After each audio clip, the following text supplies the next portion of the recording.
We're here today with Dr. HelmutPanke from BMW. You're on the board of directors at Microsoft. Tell us a little bit about your career and how you came to be chairman and CEO of BMW. I started out as a physicist, focusing first on atomic physics and then on really basic nuclear physics. I did get my degrees, the master's correspondent in Germany, plus my doctorate in atomic physics. And afterwards, I was really working as the famous white-frocked scientist in a big laboratory, Swiss Institute for Nuclear Physics, doing basic research. Nothing with nuclear technology and nuclear power plants, but really what makes the world go around inside a nucleus in there. And that was the result of an interesting, very interesting high school experience that I had as an exchange student in the US. I went to Phillips Exeter Academy in New Hampshire as an exchange student and had the greatest lab course you can imagine. And out of that, before graduating, I asked myself the question, gee, what is it that I want to major in college and university? And I was torn between physics, because of that exciting experience, and business. And I decided to give in to what my tummy told me, yeah, do what you love. I went into physics. I did that for a number of years, doing after the educational part and academic part in the basic research experience, and then could do the second part, moving into business. So getting what was half of my personality interest set being fulfilled by becoming a consultant with McKinsey and Company. So it does seem like a difficult transition. Not at all. I mean, in the moment, yes, you are kind of torn between, do I give in to what my heart tells me, or do I give in to what my brain tells me? But when you follow what your heart and your tummy tells you, you're usually right. And this is also what we, my wife and I, try to teach our children there. So talking about McKinsey, I attended a conference on research management and physics, where McKinsey was also presenting and talking about new concept, how to organize, how to structure, how to set priorities in research. And out of that, we started talking about what kind of people work within McKinsey. And the answer was, well, it depends on the individual. There's no clear-cut set of rules in there. So we started talking, and I ended up getting a job offer for McKinsey management consultants, first out of Düsseldorf in Germany, and then moving to Munich. And I worked with McKinsey for 4 years, basically getting my on-the-job training for the business part of Helmut here. And at the same point in time, really applying the scientific analytic strengths that I think I have in more business-oriented situations, setting priority programs for research projects within bigger organizations, how to organize R&D, how to couple R&D activities with market needs in there. And out of that, really got this, let's say, combination of scientific approaches and management approaches. And that helped me to accept a job offer from BMW. So do you feel that your scientific research background helps you today as a business leader? The scientific background will always help me. At the same point in time, also it will be a feature that some people will say, oh, he is much too analytical. But the analytic approaches basically give me a certain advantage, in my view, in analyzing maybe faster than others what are the next levels of consequences in there. But I would say that I'm at the same point in time a rather emotional person. So combining analytics with emotions, I think, is what describes the person in here. And that, in the end, is one of the key features also of what an emotional product like a BMW really should have. High technology, scientific approaches in whatever is in the car, plus the emotional appeal to give the driver the unique, ultimate driving experience. So in the end, my third career was with BMW, 25 years basically. But when you split that up, it was 8 different senior executive positions I did have within BMW.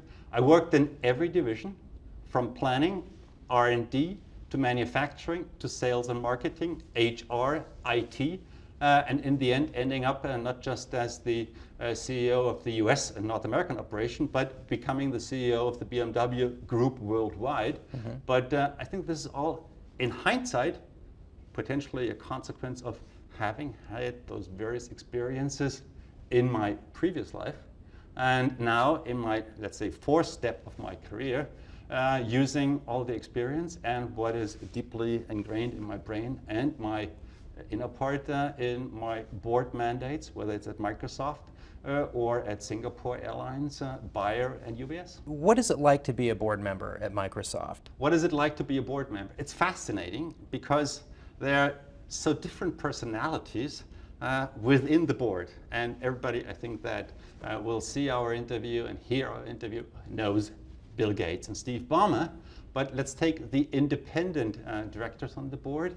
It's a wide array, from somebody who is very consumer electronics entertainment oriented like Reed Hastings, to somebody like Dave Marquardt, who has been on the board basically since the beginning and who is a, let's say, startup capital oriented thinker with a vast experience in there, to Maria Clave, the, let's say, academic and teacher, brings in the feedback from the new generation in there, to Dina Dublon and Chuck Noski with their financial background. But I also had the experience with old hands, if I may say that, as politically incorrect as it sounds, like John Shirley and Gary Reed, who have been with Microsoft from the beginning. They left a couple of years after I had joined. So the different personalities with the different approaches to tackling questions, how we discuss one topic with, in our current situation, 9 board members bringing in their perspective. That's fascinating. So it's this vast array of personality that makes the discussions so interesting, but we all come together with the different influences, with the different experiences, with the different ways to think and express our feelings in there. So that is the exciting part of it. But with having said that, with all of that, there are basic needs. What has to be done in a board meeting? Yes, we have to do all the governance-oriented stuff, from whether it's audit committee or whether it is antitrust compliance activities or whether it is on the finance side or compensation. But the interesting part of the board work is the strategic oversight part. So talking with the senior executives, the senior leadership team, of what is the next basically step, what is the direction that Microsoft should take, and that combined with the creativity of the independence plus the experience of Bill and Steve, and that makes the discussion so fascinating. But in the end, it is so understated when you just read somewhere in the governance papers. It is a key role to basically make sure that long-term shareholder interests are observed by the leadership. That's paper. In the end, how is that done? Is discussing strategies.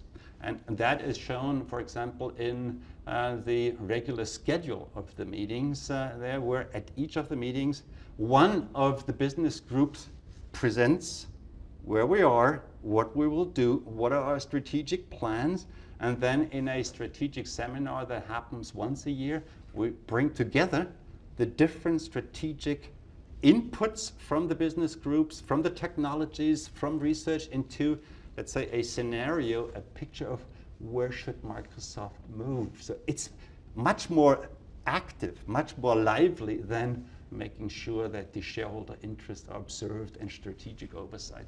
That's fascinating. And what is, for those who might not know, what is the primary role of the board? Is it direction, or is it more looking at the overall business? It is the oversight. So in that sense, it is reviewing and discussing and giving input. But that, in a certain sense, can only be done with an active role in the strategic process in there. So you cannot just have one answer, but it's a combination of oversight, governance, plus active counseling role in strategic decisions. So the board itself does not formulate a strategy. This is done by the organization, by the leadership, but the direction or the proposals for direction are discussed with the board, are reviewed, are receiving input, and thus if I say outside or independent or additional perspective is brought in order to make sure what is so simply put in all the governance paper, make sure that the long-term interests of the shareholders are observed in there. So it is a very vibrant and active process in there. How does one prepare for a Microsoft board meeting? Lots of material, but with new technology now there is a secure server where all the documents, all the proposals, all the reports, all the minutes of the meetings are put on, and you could read that. I can do that in Munich. I can do that when I'm traveling by logging on to that secure server and read the material. So it is usually put up there about 10 days before the next meeting. So we really have lots of documents. If you really see that then in paper, it's a pile of paper that usually is something like 5 inches thick.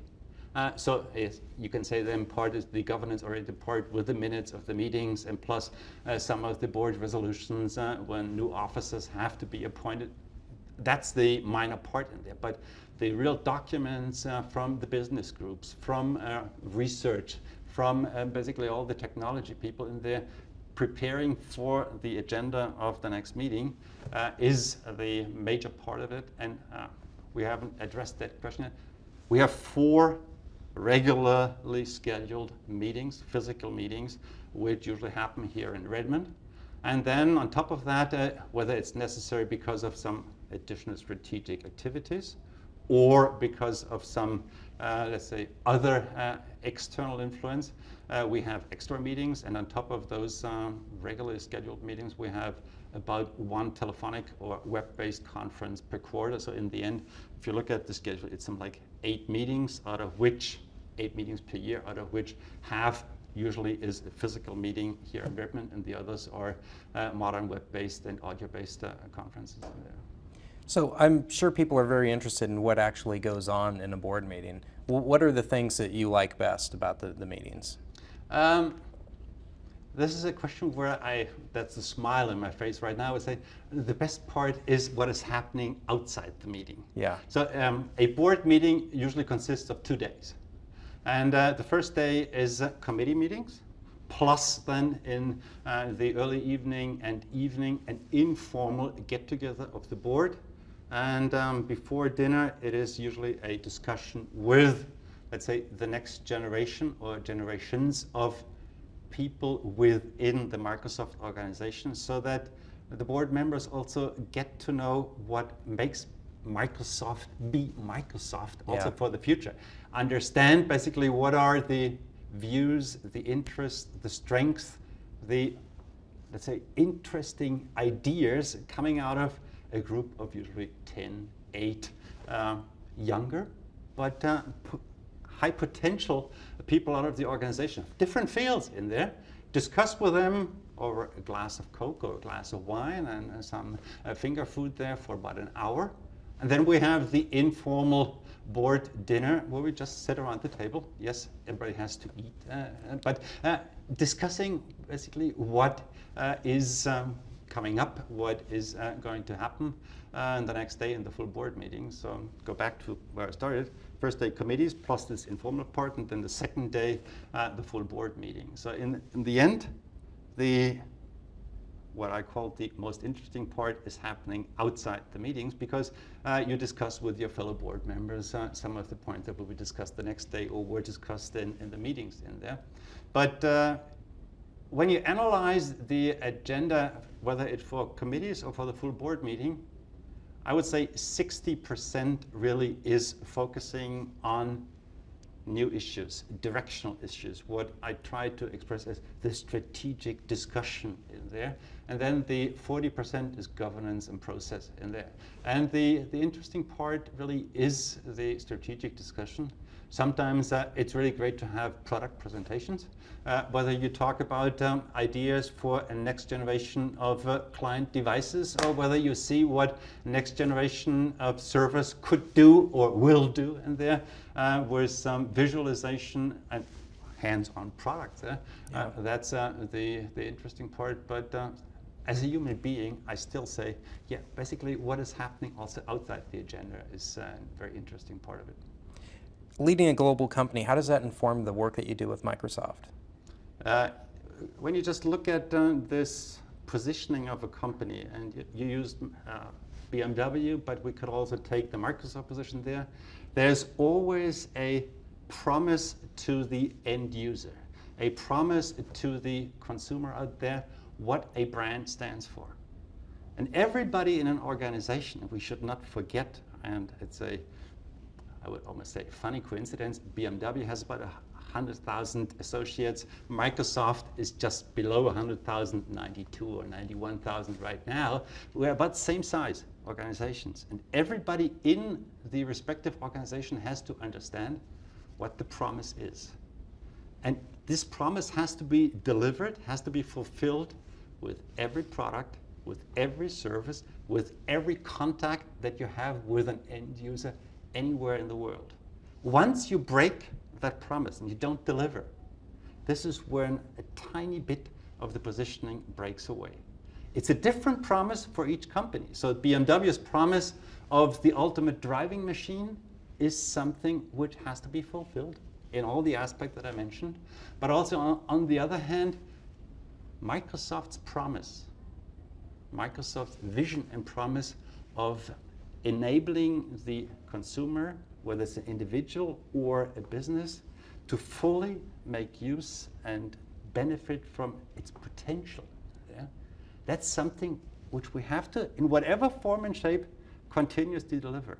And that's something where really the experience comes together. Once you say, this is not necessary. Let's have a little bit of compromise in here. Bring a product, accept a service proposal that is not up to that promise. That's where we have a problem. This is why in a certain set of products, Microsoft has to be aware that we should not offer it because it wouldn't fit. This is always the discussion out in the market. Why doesn't Microsoft have X, Y, Z? That little startup has a fascinating thing. If it doesn't fit our promise of having this borderless experience, at the same point, limitless, seamless experience across all our products, we shouldn't do it. If we begin to break up the consumer experience, the end user experience, it's a tough situation. And one of the senior executives used the term in the discussion yesterday, consumer is king, end user is king. We have to think in terms of what can we do to help the end user, and think in terms of the end user experience. As fascinating as some of the technologies are, if it doesn't fulfill our promise, our vision towards the consumer, then we shouldn't do it. You're on some other boards, the board of Singapore Airlines, UBS, and Bear, 4 very different companies. What can you draw from each that helps each other? Maybe the best, but at the same time also the most concise answer is knowing what you stand for. In some discussion I once said a brand is a promise. Microsoft is a brand. Yes, it's a big organization, lots of products, many people in there, but in the end, Microsoft, the word Microsoft, the logo Microsoft is a promise that is fulfilled with all the products and services out there. And Singapore Airlines, in its very different business, delivering premium experience in long-haul travel, is a promise. Singapore Airlines has to strive and is striving to always be at the top of travelers' satisfaction, travelers' happiness, travelers getting more than what they expect in that segment of travel. Singapore Airlines cannot compete with discount travel. It shouldn't, because it's a different position in there. Take Bayer, the German pharmaceutical, concentrates on certain parts of the market.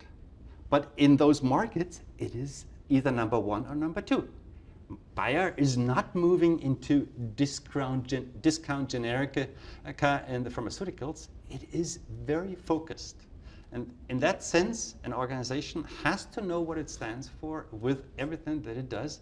And the 4 companies where I'm on the board in what I called before my 4th stage in professional career all have a premium positioning in their various or respective business segments in there.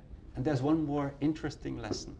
When you just look at Bayer, the pharmaceutical, it is quietly, without headlines, changing its organizational structure, its business portfolio, let's say every 5-6 years, with the strategic shifts in what the markets need, what strengths the company is building in its research labs in that period. So it's not a static company like the good old stack-oriented industries that we have seen in the US and Europe. We build it, we have it for the next 100 years, but really think in terms of continuously reinventing yourself. And that's an approach that also has to be applied in all of the other companies, not just the one that I'm on the board, but I would say this is one of the key commandments for a modern organization.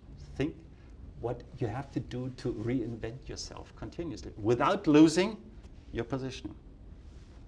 With regard to competitors, I read recently where an article that you talked about Mercedes being a very strong competitor. We also have very strong competitors with many of our products at Microsoft. How does a company benefit from having strong competitors? The worst situation a company can be in is not having a competitor or not noticing the competitors, because that influences the mentality within the organization. If your team, whether it's a team of 50 or a team of 100,000, thinks we are the only ones out there, gee, aren't we great?